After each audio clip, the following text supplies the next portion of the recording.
قرآن مجید میں ادرک کا ذکر موجود ہے، مگر یہ گرم مزاج والوں کے لیے اور قبض والوں کے لیے نقصان ہے۔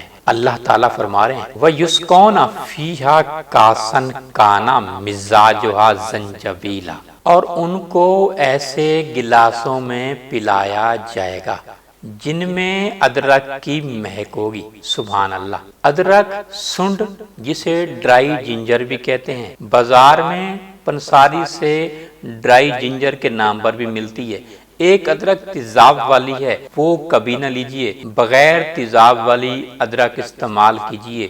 گھٹنوں کے درد کے لیے، گھٹنوں کے درد کو ختم کرتی ہے، ڈائبٹیز پیشنٹ کے لیے مفید ہے، معدہ کے لیے بھی مفید ہے، پیٹ کی گیس کو ختم کرتی ہے، تیزابیت کو ختم کرتی ہے، جسم میں توانائی مہیا کرتی ہے۔ ادرک جو ہے، ادرک کا دودھ استعمال کیا جائے تو یہ اعصاب کی طاقت کے لیے، پٹھوں کے درد کے لیے، پٹھوں کے درد کو ختم کرنے کے لیے بہت ہی مفید ہے۔ آسٹیو آرتھرائٹس، اسپائنل کارڈ، ہر قسم کے دردوں کے لیے بہت ہی مفید ہے۔ امراض معدہ میں استعمال کیا جاتا ہے۔ فالج، لکوہ، کمر درد کے لیے بھی بہت ہی مفید ہے ادرک کا استعمال۔ اس میں کیلشیم بھی بھرپور ہے، پوٹاشیم بھی ہے، پروٹین بھی ہے، کاربوہائیڈریٹس بھی ہے، موئسچر بھی ہے، اس میں کلورائڈ بھی ہے، سلفر بھی اس میں بھرپور موجود ہے۔